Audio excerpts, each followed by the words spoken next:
बाबा को जादूगर भी कहते हैं, है ना। और जादूगर क्यों कहते हैं, तो बाबा आज कई कारण बताते हैं।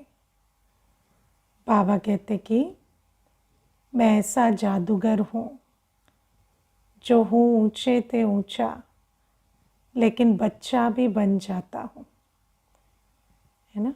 मैं बच्चा भी बन जाता हूँ। और बाबा कहते मैं तुम्हारी सर्व मनोकामनाएं पूर्ण करता हूँ। मैं तुम्हें पढ़ाता हूँ, कोई फीस भी नहीं लेता, मनुष्य से देवता बना देता हूँ, साक्षात्कार भी कराता हूँ। बाबा कितने प्रकार की जादूगरी करते हैं।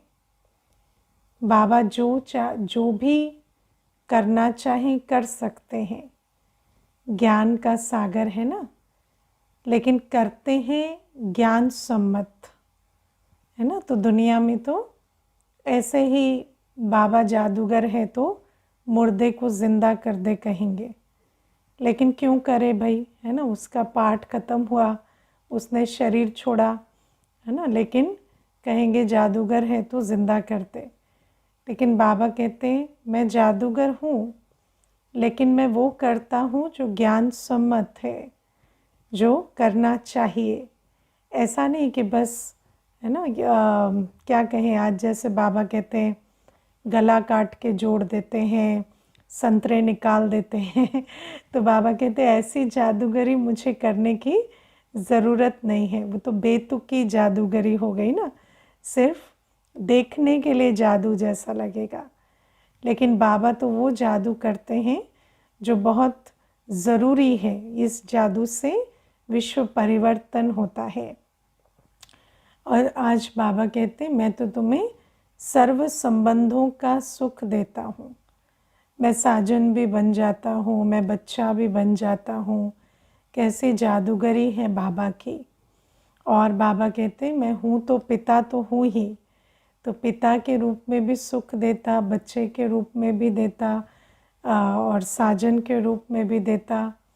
और आप देखो आज अगर दुनिया में देखें तो सबसे बड़ा जो दुख का कारण है वो क्या है, संबंध, है ना। आज सबसे बड़ा जो मनुष्य के जीवन में वैक्यूम है वो संबंध के कारण है। रिसर्च कहती है मेजॉरिटी दुख और परेशानी का कारण आज संबंध बने हुए हैं। और ऐसे में बाबा हमें कहते हैं कि मैं तो तुम्हें सर्व संबंधों का सुख देता हूँ, और वो भी हद का नहीं, बेहद का सुख, है ना। मैं बेहद का सुख देता हूँ। मैं अभी कोई एक माता मुझे बता रही थी कि उसका बेटा जो है वो खेलने जाता है, स्पोर्ट्स खेलता है। तो जो स्पोर्ट्स वो खेलता है तो उसके जो लौकिक पिताजी हैं, माना माता के जो युगल हैं, वो बेटे के साथ जो स्पोर्ट्स में सपोर्ट वाले नहीं होते, जो उनका सामान उठाकर साथ में चलते हैं, जो उनको हर चीज़ प्रोवाइड करते हैं जब चाहिए, तो जो पिता है, लौकिक पिता, वो उनके साथ, वो कैडी बोलते हैं उनको, तो कैडी बन के जाते हैं और हर चीज़ उनके साथ साथ करते हैं, है ना। तो आप सोचो कि लौकिक पिता भी होता है आजकल तो ऐसा, और जो पिता है वो सारे दिन उनके स्पोर्ट्स को ऑब्ज़र्व करते रहते हैं, खुद भी वीडियो देख देख के सीखते रहते हैं कि किस प्रकार बेटे को कुछ ट्रेनिंग दे सके या कुछ सपोर्ट कर सके। तो सारी जीवन जो है वो बच्चे के पीछे न्योछावर कर देते हैं, है ना। तो बाबा कहते लेकिन उसके बाद भी क्या होता है, इतना करने के बाद भी तो अंत में क्या होता, मैंने ऐसा देखा है कि ऐसे जो बहुत टाइट रिलेशनशिप वाले बच्चे और माता पिता होते हैं ना, तो थोड़े समय के बाद मोह का खेल शुरू हो जाता है और झगड़े होने शुरू हो जाते हैं है ना। और हर्ट होना, पेन लेना, ये सारा शुरू हो जाता है, क्योंकि बच्चा जो होता है वो यूजुअली माता पिता की कदर नहीं कर पाता उस समय, और फिर वो उस समय थोड़ा कुछ इस प्रकार का व्यवहार करता है, क्योंकि उसको ऐसा लगता है ये तो मुझे जैसे सफोकेट कर रहे हैं, और फिर उस व्यवहार से वो उनको थोड़ा पुश करने की कोशिश करता है, और उसमें फिर वो माता पिता हर्ट होते हैं। ऐसे कई केसेस हमने देखे। तो उस प्रकार से फिर बाद में वो संबंध जो है वो दुख का कारण बन जाते हैं। तो बाबा कहते दुनिया में भी एक लौकिक पिता भी कितना कुछ करता है, लेकिन बाबा कहते मैं जो पारलौकिक पिता हूँ, मैं तो तुम्हें 21 जन्मों का वर्षा देता हूँ। मैं कोई तुम्हें सिर्फ ऐसे नहीं कि हद का वर्षा या हद का साथ, लेकिन मैं तो तुम्हें पूरे संगम युग हर प्रकार का साथ देता हूँ, और तुम्हें लायक बनाता हूँ, और तुम्हें वर्षा देता हूँ, और वो वर्षा भी जो अविनाशी है। तो बाबा कहते लौकिक पिता तो संबंध में भी रहते तो मोहवश दुख का कारण बनते या हद का वर्षा देते, लेकिन मैं तो तुम्हें सुख भी देता हूँ, शांति भी देता हूँ, संपत्ति भी देता हूँ इस समय भी, और फिर 21 जन्मों के लिए। वर्षा माना इनहेरिटेंस, जो जिसको हम लोग इनहेरिटेंस या लेगेसी कहते हैं, जो संपत्ति का ट्रांसफ़र होता है ना पिता से बच्चे को। तो बाबा कहते हैं लौकिक पिता तो हद का वर्षा देते, माना कुछ ऐसा देते जो थोड़े समय तक चलता है, 1 जन्म तक भी चलेगा, लेकिन शिव बाबा जो है वो हमें 21 जन्मों का वर्षा देते हैं। और बाबा हमें, और सोचो बाबा तो हमें ऐसा नहीं कि कोई डिपेंडेंट बनाते या कोई कमज़ोर बनाते या मोहवश हमें सफोकेट करते। बाबा तो हमें जैसे लायक भी बनाते, भरपूर भी बनाते, और फिर 21 जन्मों तक हम वर्षा लेकर सतयुग त्रेता युग 2 युगों तक हमें कुछ भी करने की आवश्यकता नहीं पड़ेगी। हमें सुख शांति संपत्ति नेचुरली मिलेगी। तो ये बातें भी बाबा हमें समझाते हैं कि 2 बाप का परिचय देना है। और इस समय भी बाबा हमें क्या देते हैं, रूहानी सुख, आत्मिक शांति, जो कोई भी लौकिक पिता नहीं दे सकता है ना, क्योंकि जिसके पास जो है वो देगा। लौकिक पिता भी मेहनत करता है, तो वो मेहनत तो सिखा सकता है, लेकिन सुख शांति का फॉर्मूला वो तो शिव बाबा के पास है, वो शिव बाबा हमें देते हैं। तो ये सारी बातें फिर बाबा कहते हैं मैं तुम्हारा बच्चा भी बन जाता हूँ, है ना। तो बच्चा बनाया है, किसने बच्चा बनाया बाबा को? हाँ, बाबा कहते हैं पता है ना, अगर पूछा जाए कितने बच्चे हैं तो कितने बच्चे बताएंगे? जो लौकिक बच्चे हैं +1, है ना। शिव बाबा पहला बच्चा, और फिर जो लौकिक बच्चे हैं, मानो 2 हैं तो लौकिक बच्चा प्लस शिव बाबा 3 हुए। तो बाबा कहते हैं मैं तुम्हारा बच्चा भी बनता हूँ। और आप सोचो कि जिसको बच्चे नहीं होते उनको चिंता पड़ जाती है कि हम जो भी कमाते हैं, जो भी बनाते हैं, उसका कल क्या होगा, है ना। मुझे याद है एक भाई सुनाते थे, उनका जो बच्चा था वो बहुत एज गैप बहुत था, है ना। बेटियां बहुत बड़ी थी और बेटा छोटा था, तो एज गैप बहुत वाइड था। तो फिर मैंने उनको पूछा कि ये इतना एज गैप में ये बच्चा कैसे? तो कहते कि वो दीदी अब ये तो बेटियां थी और इसके बाद मेरा एक बेटा था, 2 बेटियों के बाद एक बेटा था, तो उसका एक्सीडेंट हो गया, तो वो यूथ एज में शरीर छोड़ दिया। तो जब उसका शरीर छूट गया तो मुझे ऐसे आया कि अब मेरे सारी चीज़ों का क्या होगा, है ना, मेरा कोई वारिस तो होना चाहिए। तो फिर ये बेटा जो है ये उस समय आया। तो फिर मैंने उनको कहा कि फिर अभी क्या टेंशन है? तो कहते ये पढ़ता नहीं है तो वो जो बेटा है वो अभी बहुत छोटा है, तो वो पढ़ता नहीं है। तो कहते कि अब पहले ये नहीं था तो टेंशन थी कि वारिस नहीं है, और अब ये नालायक ना निकल जाए उसकी बहुत टेंशन है कि ये हंसता रहता है, खेलता रहता है, ये पढ़ता नहीं है। तो मैं इसको लेकर काम धंधा छोड़कर इसको लेकर बैठा रहता हूँ, पढ़ाता रहता हूँ, टेंशन लेता रहता हूँ। तो कहते हैं मेरा बीपी बढ़ गया है इसके चक्कर में, और जब भी मैं इसको पढ़ाने जाता हूँ ये मुझे देख के मुस्कुराता रहता है, ये पढ़ता ही नहीं है। तो फिर मैंने उनको कहा कि आप इतना ऐसे परेशान होंगे और उसके साथ ऐसे करेंगे तो वो पढ़ने थोड़ी लगेगा। फिर मुझे कहता कि दीदी मुझे ना धीरे धीरे ऐसा भी लगने लगा है कि ये ना पढ़ाई से चिढ़ने लगा है। जैसे आजकल पढ़ाई की बात करो ना तो चिढ़ता है।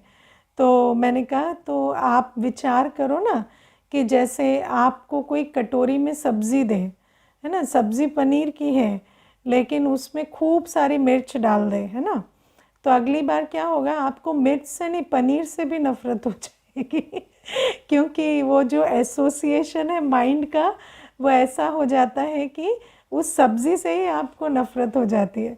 तो ऐसे क्या है, उसको पता चलता है कि पिताजी वैसे तो ठीक ठाक रहते हैं, ये पढ़ाते समय ही ये ऐसे क्रोध करते हैं और ऐसे मुझसे चिढ़ते हैं और गालियाँ देते हैं मुझे। तो इसीलिए उसको पढ़ाई से भी नफ़रत होती जा रही है, क्योंकि पढ़ाई के समय ही आपका ऐसा स्वरूप उसको देखने को मिलता है।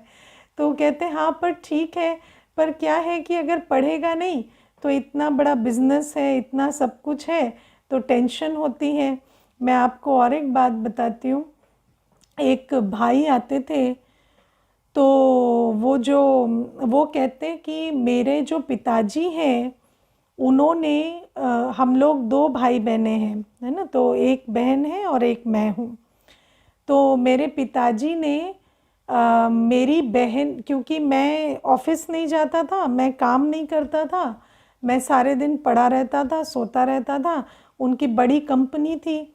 तो अब पिताजी क्या करें, तो बेटे के चाल चलन देख देख कर इतना तंग हो गए कि उन्होंने बेटी की शादी जब की तो एक अच्छा एमबीए ग्रेजुएट ढूंढ के की और उसको वो बिज़नेस में इन्वॉल्व करने लगे, है ना, और उसको उनका ये रहता कि मैं अब इसको लायक बनाऊं और इसको सब कुछ सौंप कर जाऊं और बेटे को कुछ ना दूं, क्योंकि मेरा बेटा जो है वो तो नालायक है। तो बाबा कहते हैं आप सोचो कि आज मनुष्य को जो हद की चीज़ के लिए भी कैसा होता कि मेरा बच्चा जो है, एक तो बच्चे के पीछे भागते हैं, है ना, क्योंकि दुनिया में ये एक बुद्धि में बैठा हुआ है कि वर्षे के अधिकारे बच्चा होता है, बच्ची नहीं होती। तो वो बच्चे के पीछे भागते हैं और फिर बच्चा नालायक निकल जाए तो कितनी टेंशन है कि मेरा सफल कैसे हो या मेरा नाम कैसे आगे बढ़े या मेरा जो जो भी कुछ मैं देकर जाऊं उसका कुछ सदुपयोग तो हो या वो लेगेसी आगे बढ़े। तो बाबा हमें कहते हैं कि मैं तो वो बच्चा हूँ तुम्हारा जो तुम एक जन्म मुझ पर बलिहार जाओगे ना, मेरे मेरे को तुम सौंपोगे तो 21 जन्म मैं तुम्हें उसका रिटर्न दूंगा। बाबा कहते ये जन्म तो तुम्हारा सफल करूंगा ही, लेकिन बाबा कहते बच्चे के पीछे मनुष्य क्या नहीं लगाता, बच्चे के पीछे तो मनुष्य तन मन धन समय जीवन सब कुछ लगा देता है। और बाबा कहते वो बच्चा आज कैसा बन जाता है, नालायक बन जाता है। मैं आपको इसमें एक बात बताती हूँ। एक माता है, उसने बेटे को भेजा बाहर पढ़ने के लिए, तो कितने तब 30-35 लाख तो खर्च हो गए और फिर बेटा जो है गया ही नहीं कॉलेज, है ना, खाली घूमा फिरा सोया खाया और कॉलेज ही नहीं गया और फिर वापस आ गया। तो उसको नेक्स्ट ईयर एडमिशन नहीं मिला तो फिर वापस आ गया। तो वापस आने के बाद माता पिता बहुत नाराज़ हुए, बहुत उसको डांटा चिल्लाया। तो 2-4 दिन तो सुनता रहा, फिर 5वें दिन कहता है कि क्यों चिल्ला रहे हो मुझ पर, ये सब किसका है, मेरा ही तो है ना, तो क्या हो गया अगर 30-35 लाख खराब हो गए, है ना। तो ऐसे बच्चा कहता है तुम लोग तो लालच में ही मर जाओगे तो इस प्रकार से आजकल क्या है कि और ही ये तो वृद्धि तो क्या करेंगे, आजकल तो ये हाल हो जाता है कि जो है उसको भी समझते हैं कि खा पी कर ख़त्म करने वाला भी तो कोई चाहिए, तुम तो कमाए जा रहे हो, तो ख़त्म करने वाला हम बने, वृद्धि करने वाला बनने की कोई सोचता भी नहीं, है ना। और फिर बाबा कहते ये तो धन सफल करने की बात है, या जो आपने इन्वेस्ट किया वो सफल करने की बात है, लेकिन वैसे भी कोई सहारा बने, साथी बने, ऐसा नहीं होता। आज बच्चा लायक भी बन जाएगा, है ना। मुझे कई ऐसे माता पिता हैं जो आकर कहते हैं कि बच्चे बहुत अच्छे हैं, वेल सेटल्ड हैं, अपनी जीवन संभालते हैं, लेकिन ये हमें साफ पता है और वो मुंह से भी कह देते हैं कि कभी ये मत सोचना कि शरीर भी छूटा तो हम 2 घंटे में पहुंच जाएंगे। नहीं, हो सकता है हम अगले दिन आए या उसके बाद आए, क्योंकि सब बाहर रहते हैं और या दूर रहते हैं, और छुट्टी लेने में और हर चीज़ में प्रॉब्लम होगी। तो आप सोचो कि आज मनुष्य जो है सोचे कि कोई हमारा बुढ़ापे का सहारा बने या कोई हमारा साथी बने, ऐसा कोई होता नहीं है ना। और अगर कोई बने भी काम धंधा छोड़ के, तो वो भी अच्छा नहीं लगेगा सुनने में, है ना, कि माता पिता ने क्या कर दिया कि बच्चे को ऐसा बना दिया कि बस अब तुम मेरी सेवा के लिए रहो और कुछ मत करो। तो बाबा हमें कहते कि इसीलिए मैं तुम्हारा वो बच्चा हूँ जो तुम्हें इस जन्म में भी अंत तक साथ दूंगा, चाहे वो फिज़िकल सपोर्ट है, इमोशनल है, चाहे वो अंत घड़ी का साथ है, मेरी याद में तुम खुशी खुशी शरीर छोड़ेंगे, अंतमते सोगति को पाएंगे, मैं तुम्हारा पल पल का साथी हूँ, तुम्हें तन मन का सुख जो है वो अंत घड़ी तक दूंगा। और फिर बाबा कहते तुम मुझे वारिस बनाएंगे, तुम मुझ पर बलिहार जाएंगे, तो मैं तुम्हें 21 जन्मों का वर्षा भी दूंगा, 21 जन्मों तक तुम्हें तन मन धन संबंध सबका सुख मिलेगा, क्योंकि तुम एक बार बाबा पर बलिहार गए। लेकिन हमें अपने आप से पूछना है कि जैसे हम बच्चों के लिए सब कुछ अपनी जीवन न्योछावर करते हैं, क्या हमने बाबा को वैसे बच्चा बनाया है ना। बच्चे के लिए जैसे हम हर चीज़ में तन मन धन पूरी तरह से जैसे बच्चे के ऊपर न्योछावर करते हैं, ऐसे क्या हमने बाबा को बच्चा बनाया है और बाबा के साथ हम उस रूप से चलते हैं। क्या बाबा की एक एक ज़रूरत, बाबा की ज़रूरत माना यज्ञ की ज़रूरत, जो भी ईश्वरीय कार्य में ज़रूरी है, क्या उसके लिए हम अपने को इतना जिम्मेवार समझते हैं। जैसे माता पिता होते हैं तो क्या सोचते हैं कि हम नहीं करेंगे तो बच्चे का और कौन करेगा। तो ऐसे क्या हम समझते हैं कि मैं ही हूँ जिसको इस बच्चे का करना है, ये बच्चा जो विश्व कल्याण का कार्य का बीड़ा इसने उठाया है, तो मुझे ही इसको पूरा करना है। मैं आपको एक बहुत बढ़िया बात इसमें बताती हूँ। एक भाई है, ज्ञान में चलते हैं, तो कई वर्ष हो गए, 20-1 वर्ष से ज्ञान में है। तो उनका बेटा है, वो भी ज्ञान में है। तो बेटा है 13-14 वर्ष का, स्कूल जाता है। तो अब बेटे को क्या है कि जैसे पिताजी कभी सेंटर नहीं भी गए ना, तो बेटा जाता है, ठीक है। तो बेटे को बहुत लगन है। तो उसके पिताजी मुझे बता रहे थे एक दिन, बहुत अच्छी बात, दूसरे किसी सेंटर की बात है, तो वो मुझे बता रहे थे कि मैं कभी गया नहीं और ये गया, तो अनाउंसमेंट होती है कि ये सेवा है ना, कोई अनाउंसमेंट हुई कि ये सेवा है, इसमें सबको सहयोग देना है, तो ये पर्ची लिखाता है वहाँ कि हम इतना करेंगे। अब मुझे पूछता भी नहीं है, खुद पर्ची लिखाता है। तो कहते हैं कि अब जब घर आता है तो मुझे कहता है ये मैं लिख आया हूँ, ये कर देना। तो मैं इसको कहता हूँ तू मुझे पूछेगा तो सही। तो कहते तो क्या हो गया, मैंने कह दिया, आपने कह दिया, एक ही बात है, अब करके आना। तो आप सोचो कि बच्चे जो है, एक बच्चा अगर कोई कमिटमेंट भी कर देता है कि हम ये करेंगे, तो बाप को वो लाज रखनी पड़ती है। बाप को उसको देखो, बच्चा एक सपना भी देखता है कि मुझे फ़लाना कॉलेज में जाना है या ये कोर्स करना है। तो माता पिता भी, मुझे याद है एक भाई था, तो उसकी तो बेटी की बात है, बेटी बोली मैं विदेश में पढ़ूंगी, तो पिताजी जो है वो 2-2 नौकरियां की, है ना, और 2 नौकरियां करके उन्होंने पैसा इकट्ठा किया और उसको विदेश भेजा। तो सोचो कि बच्चे को जिस चीज़ की लगन होती है तो माता पिता उसका सपना पूरा करने के लिए भी पूरे जीवन न्योछावर कर देते हैं। लेकिन करने पर भी क्या है ना अगर कर भी देते हैं तो भी आज सोचें कि वो बच्चा उस बात की कदर भी करेगा, वो भी बहुत रेयर होता है। इसीलिए बाबा कहते हैं आज तो दे अभिमानवश हम कुछ भी करते हैं तो उसमें कुछ प्राप्ति नहीं होती।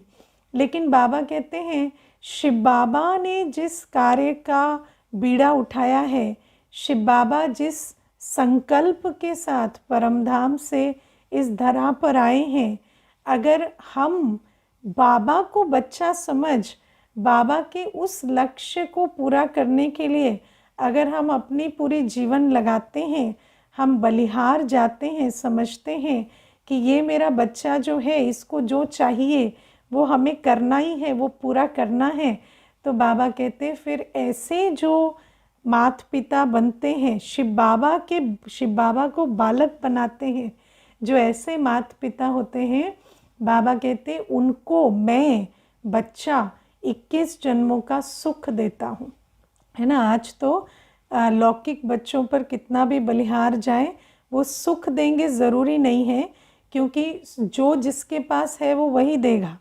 लेकिन बाबा तो सुख का सागर है ना, तो अगर बाबा पर बलिहार जाएं तो सुख का सागर हमें 21 जन्मों का सुख देते हैं, सुख पतित पावन हमें पावन बना देते हैं। तो बाबा कहते इस प्रकार से तुम मुझे बच्चा बनाकर चलते हो। आज अपने आप से प्रश्न पूछना कि जितना हम बच्चे के लिए करते हैं उतना हम बाबा के लिए करते हैं। और अगर कोई कुमार कुमारी हैं तो क्या हम ये समझते हैं कि ये मेरा बच्चा है और मुझे इसके लिए सब कुछ करना है। आजकल तो वो समय भी आ गया है ना जब बिना शादी के भी अडॉप्शन करके है ना चलते हैं। तो बाबा कहते हैं इस बच्चे को अडॉप्ट करो, ये तुम्हें सुख देगा। आजकल तो हम दुनिया में भी देखते हैं कि समझते हैं शादी तो दुख देगी, बच्चा सुख देगा, है ना। तो शादी मत करो लेकिन बच्चा अडॉप्ट कर लो तो वो कम से कम सुख देगा, है ना। लेकिन बाबा कहते हैं कि तुम तो साजन भी मुझे बनाओ और बच्चा भी मुझे ही बनाओ, और तुम मुझे अडॉप्ट करेंगे तो मैं तो तुम्हें बहुत बहुत सुख दूंगा। और मुझे याद है जब मैं ज्ञान में आई ना तो उस समय पर जैसे पवित्रता की बात हुई, तो पवित्रता ठीक है, तो मुझे लगा अच्छा है, ठीक है, पवित्र रहना है, कर्म बंधन में फंसना नहीं है, और ठीक है आराम से जीना है ना। तो मैं सोचती थी कि घूमने फिरने जाओ और बाबा की श्रीमत पर चलो और आराम से जीवन जियो, सेवा एवा करने की नहीं सोचती थी, है ना। तो फिर मुझे याद है मैं ना रोज़ एक अव्यक्त वाणी पढ़ती थी, मेरा नियम था कि, और मैं उसको ना ऐसे आर्बिट्ररी चूज़ करती थी कि कोई भी एक जो मेरे हाथ में आ जाए वो पढ़ती थी। तो एक दिन जब अव्यक्त वाणी पढ़ी तो बाबा ने उस वाणी में कहा कि ये जो जीवन काल है ये ऐसा बना होता है कि हमें कुछ समय पालना लेनी होती है, फिर देनी होती है ना। तो जब देने का समय आ जाता है तो देना ही पड़ता है। तो जैसे दुनिया के हिसाब से भी कहते हैं ना कि एक आयु तक खाया पिया घूमा मौज किया, लेकिन फिर आपको जिम्मेवारी उठानी पड़ती है। तो बाबा कहते हैं ज्ञान मार्ग में भी ऐसा है कि आपको जिम्मेवारी उठानी पड़ती है कुछ समय के बाद। ऐसा नहीं है कि बस आप फ्रीडम एंजॉय कर रहे हैं और ऐसे, तो कर्म बंधन नहीं है, लेकिन आपको बाबा के बंधन में बंधना पड़ेगा, आपको ईश्वरीय सेवा के बंधन में बंधना पड़ेगा। और मुझे पता नहीं वो वाणी सुनकर ऐसा लगा जैसे कुछ ना जैसे एक परिवर्तन हो गया, और ऐसे लगा कि हाँ ऐसे नहीं हो सकता कि अभी कर्म बंधन नहीं है तो कोई बंधन नहीं हो। तो फिर लगा कि नहीं, हाँ बाबा को तो बच्चा बनाना पड़ेगा और बाबा के ऊपर बलिहार जाना पड़ेगा। ऐसे नहीं सोचना है कि बच्चे नहीं है तो क्यों उठना है, क्यों काम करना है, क्यों कुछ करना है ना। तो ये एक दिल में एक आया कि नहीं, बाबा की को बच्चा बनाना पड़ेगा और बाबा पर बलिहार जाना पड़ेगा। तो बाबा कहते इस प्रकार से चाहे लौकिक में बच्चे हैं चाहे नहीं हैं, हर एक आत्मा को बाबा को तो बच्चा बनाना ही पड़ता है, क्योंकि लौकिक वाला तो कर्म बंधन है, वो तो चुक्त करना है। अगर वहाँ पर ये सोचेंगे कि ये मेरा इन्वेस्टमेंट है, इसको अच्छे से समझना, लौकिक वाला बच्चा कभी इन्वेस्टमेंट नहीं होता है ना। आप सोचेंगे इन्वेस्टमेंट है तो आप रिटर्न की आशा रखेंगे और रिटर्न की आशा में दुखी होंगे। लेकिन शिव बाबा को बच्चा बनाया तो बाबा कहते तुम एक लगाएंगे पदम गुणा पाएंगे। मैं इन्वेस्टमेंट हूँ, मैं रिटर्न दूंगा और मैं 21 जन्मों का रिटर्न दूंगा, क्योंकि मैं कोई वो बालक नहीं हूँ जो खा पी के बैठ जाऊंगा और माता पिता को गालियाँ अलग दूंगा है ना। बाबा कहते हैं मैं तो तुम्हें पूरा रिटर्न दूंगा, वो भी 21 जन्मों का, है ना। कोई पूछ रहे अव्यक्त वाणी पढ़ने का टाइम कौन सा अच्छा होता है, मॉर्निंग या इवनिंग? कोई भी टाइम, जिस समय आपको लगता है कि आपकी बुद्धि अभी खुली है और समझने लायक है, सुबह का समय अच्छा होता है। लेकिन अगर शाम को भी पढ़ते हैं तो कोई हर्जा नहीं है ना। तो बाबा ये कहते हैं कि मुझे बच्चा बनाओ, ये मेरी जादूगरी है कि मैं इतना बड़ा और आप सोचो कितनी बड़ी बात है कि जैसे दुनिया में कोई बड़ा व्यक्ति होता है और आप उसे कहें कि मैं आपकी मदद करना चाहता हूँ, है ना, तो वो क्या कहेगा? वो उसकी इंसल्ट समझेगा, समझेगा कि नहीं समझेगा, है ना। आप अगर सर्वशक्तिवान पिता को कहें कि मैं तुम्हें बच्चा बनाना चाहता हूँ और फिर पालना करना चाहता हूँ, तो वैसे सुनने में कैसा लगता है कि बड़े आए परम पिता की पालना करेंगे लेकिन बाबा कहते कि मैं तुम्हें वो मौका भी देता हूँ, मैं ऐसा जादूगर हूँ कि मैं ऐसे बच्चे की तरह बनकर तुम्हें वो मौका देता हूँ कि तुम मेरा सब कुछ करो, एक एक संकल्प मेरा पूरा करो, मेरी एक एक वाणी को प्रत्यक्षता में लाओ, मैंने एक एक जो लक्ष्य रखा है विश्व कल्याण के प्रति उसको तुम पूरा करो। बाबा हमें वो अपॉर्चुनिटी देता है। मैं कभी कभी विचार करती हूँ कि बाबा तो सर्वशक्तिवान है, ऐसा तो नहीं है कि बाबा चाहे तो कुछ कर नहीं सकता, लेकिन कितनी बड़ी बात है कि बाबा कहता है तुम मुझे बच्चा बनाकर तुम मुझ पर बलिहार जाओ, ये अपॉर्चुनिटी बाबा हमें देता है। तो ये बहुत सुंदर बाबा का जादूगर स्वरूप है। और सबसे बड़ी जादूगरी तो बाबा ये करते हैं कि हमें कर्म बंधन से जीवन मुक्ति के लिए ज्ञान देते हैं। सबसे बड़ा जादू तो बाबा का ज्ञान का जादू है, क्योंकि उस ज्ञान के आधार से हम कर्म बंधनों के कारणों को पहचानते हैं, विकारों को पहचानते हैं और अपनी पुरुषार्थ से जीवन मुक्ति पद प्राप्त करते हैं। तो ये बाबा की जादूगरी है। फिर बाबा कहते हैं मैं साक्षात्कार भी कराता हूँ, है ना। मैंने जादूगरी के रूप में साक्षात्कार भी कराया। मैं आपको ना एक भाई का अनुभव सुनाना चाहती हूँ, बहुत सुंदर अनुभव है वो। एरिक भाई करके हैं कनाडा में। तो वो भाई अपना एक इंग्लिश में उन्होंने अनुभव सुनाया हुआ है अपने जीवन का, जो बहुत सुंदर है। तो कहते कि बचपन में माता पिता से उस प्रकार का प्यार नहीं मिल पाया और माँ जो थी लौकिक माता, उन्होंने बहुत जल्दी शरीर छोड़ दिया था।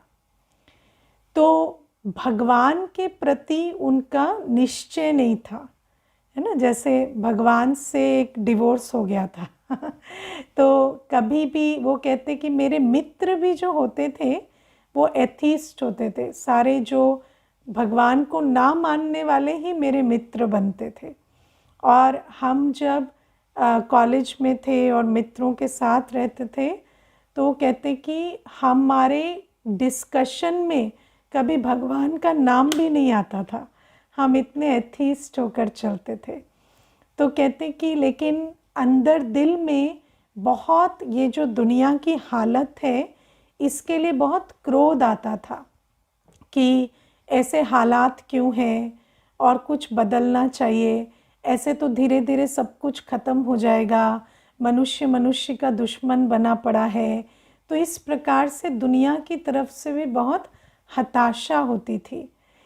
तो वो कहीं की अपनी एक बात सुना रहे थे कि किसी समुद्र में एक बार ऐसे गए थे, तो वहाँ पर एक वेल आई, है ना। तो जैसे एक ग्रुप था, तो वो शिप पर सारे चढ़े हुए थे और एक वेल आई, और वो जो वेल मछली थी उसने जैसे छलांग लगाकर वो उनके सामने आई और सामने पूरा एक आँख से उनको देखा।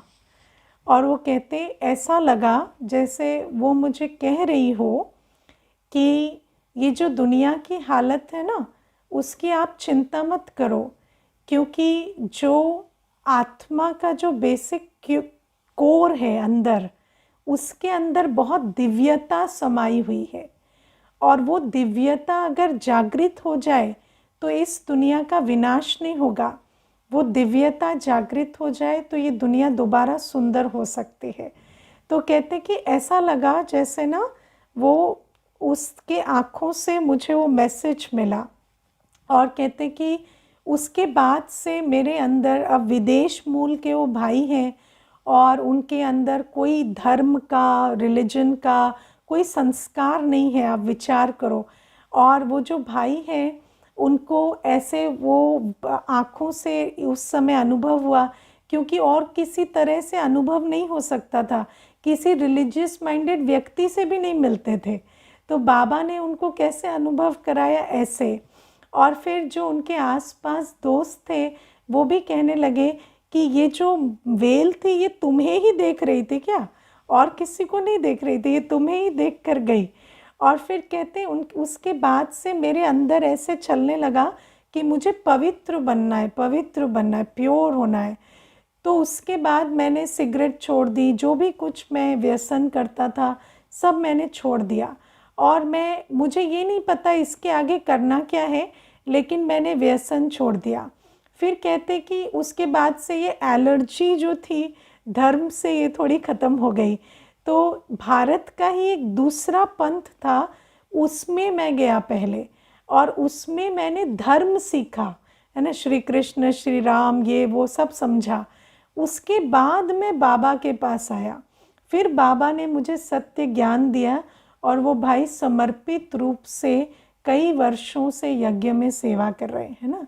तो बाबा हमें कहते हैं कि कई बार ये जो अनुभव है कितना सुंदर है, कि कई बार बाबा हमें, जब हम सीधी उंगली से घी नहीं निकलता ना, कि एक आत्मा है वो कहीं से भी कुछ सुनने को तैयार नहीं है, तो सोचो एक जीव से भी, है ना, एक जानवर से भी बाबा वो मैसेज दिलवा देते हैं। तो बाबा कहते कि इस प्रकार की जादूगरी भी मैं करता हूँ। और आप देखना, हम सभी जो बैठे हैं आज, अगर हम अपनी अपनी कहानी को भी, जो ज्ञान मार्ग में आने की कहानी को भी ध्यान से देखें, तो बाबा ने आपको भी तो बड़ी युक्ति से पकड़ा ना, है ना। सेंटर ना जाने वालों को ऑनलाइन पकड़ा है ना, जिनको कि किसी और तरह का ये था, तो बोला अच्छा वीडियो भी बंद करके सुनो, कुछ भी करो, लेकिन तुम कुछ तो करो। तो इस प्रकार से बाबा हमें, ये बाबा की जादूगरी है कि बच्चा, मैंने ऐसे भी देखा है, कई ऐसे होते हैं जो वैसे भगवान को नहीं पहचानेंगे, लेकिन किसी इंसान से लगाव इतना होगा कि वो भगवान का बने तो उसका बन जाएंगे, तो उस द्वार से भी बाबा हम तक पहुंचता है ना। मुझे एक माता आती थी, तो मुझे कहती कि मुझे तो बच्चे से इतना मोह था कि मैं भगवान से भी पहले बच्चे की सोचती थी। तो मेरा बच्चा जब ज्ञान में चला गया ना, तो मैं उसके पीछे पीछे चली गई कि ये जाएगा तो अब जाना ही पड़ेगा। तो ये सेंटर जाता था तो मैं सेंटर जाने लगी। फिर कहती कि फिर मुझे पता चला कि अच्छा ऐसे सीधी तरीके से नहीं आते थे, तो ऐसे बाबा ने पकड़ा। तो बाबा भी कितना जादूगर है कि जिस बच्चे का जो संस्कार है, देखो कई ऐसे होते हैं जो बड़ा सेंटर देख कर आएंगे तो बाबा उनके लिए बड़ा सेंटर बनाएगा, कोई ऐसा होता है जो ज़्यादा इंटेलेक्चुअल अपने को समझते, होते कुछ नहीं है तो सभी मूढ़मती, लेकिन समझते अपने को बहुत इंटेलेक्चुअल है। तो फिर उस तरीके से बाबा उनको पकड़ेगा कि वो उस तरीके की बातें सुनेंगे तो लगेगा अच्छा ये हमारे काम की चीज़ है। तो बाबा कितना जादूगर है, कितने बहुरूपों से बाबा हमारे को मिलता है और हमें अपना बनाता है। और ये जो बाबा की जादूगरी है, आज अगर विचार करें तो बाबा की जादूगरी के कितने अलग अलग प्रकार के स्वरूप हैं। ओके, ओम शांति।